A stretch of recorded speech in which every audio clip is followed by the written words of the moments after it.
কোন কোন সময় দোয়া কবুল হয়? দোয়া কবুলের উত্তম সময় এবং উত্তম জায়গা কোনটি? দোয়া কবুল হয় সেজদায় অবস্থায়। রাসূলুল্লাহ সাল্লাল্লাহু আলাইহি সাল্লাম বলেছেন, আকরাবু মা ইয়াকুনুল আবদু মির রাব্বিহি ওয়া হুয়া সাজিদ ফাকসিরুদ দুআ। সহিহ মুসলিমের হাদিস।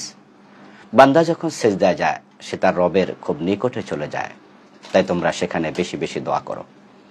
তো সাজদায় গিয়ে মনের আকুতি আল্লাহর সম্মুখে উপস্থাপন করবেন, বেশি বেশি করে দোয়া করবেন।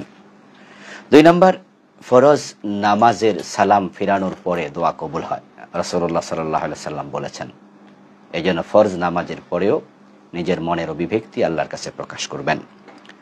3 নম্বর, মধ্যরাতে দোয়া কবুল হয়, অর্থাৎ যখন রাতের প্রথম ভাগ চলে যায়, দ্বিতীয় ভাগ আগমন করে, দ্বিতীয় ভাগ থেকে শবে সাদেক পর্যন্ত মানুষ দোয়া করলে আল্লাহ তাআলা সে দোয়া কবুল করেন। 3 নম্বর, বৃষ্টির সময় দোয়া কবুল হয়। যখন বৃষ্টি নাজিল হয় তখন দোয়া কবুল হতে থাকে। এরপরে সফরকালে দোয়া কবুল হয়। রাসূলুল্লাহ সাল্লাল্লাহু আলাইহি সাল্লাম বলেছেন, 3 ব্যক্তির দোয়া ফিরানো হয় না। যখন ব্যক্তি সফর অবস্থায় থাকে তখন তার দোয়া কবুল হয়। অসুস্থ অবস্থায় দোয়া কবুল হয়। রাসূলুল্লাহ সাল্লাল্লাহু আলাইহি ওয়াসাল্লাম যখন কোনো অসুস্থ মানুষকে দেখতে যেতেন, তার জন্য তিনি দোয়া করতেন এবং তার কাছে তিনি নিজে দোয়া চাইতেন। দুরূদ শরীফ পড়ার পরে দোয়া কবুল হয়।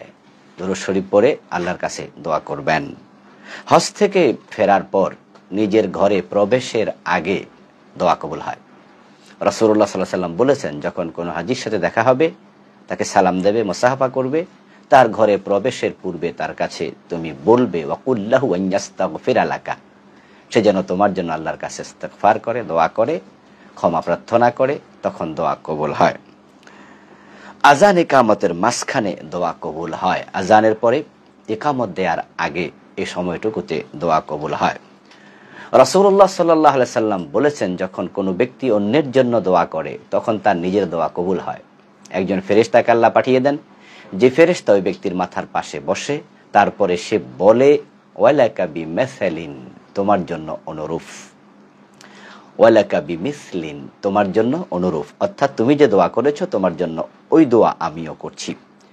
ইফতার সামনে নিয়ে ইফতারের পূর্বে দোয়া করলে দোয়া কবুল হয়। আরাফার মাঠে দোয়া কবুল হয়। যারা হজ করতে যায় আরাফার মাঠে থাকে তাদের দোয়া কবুল হয়।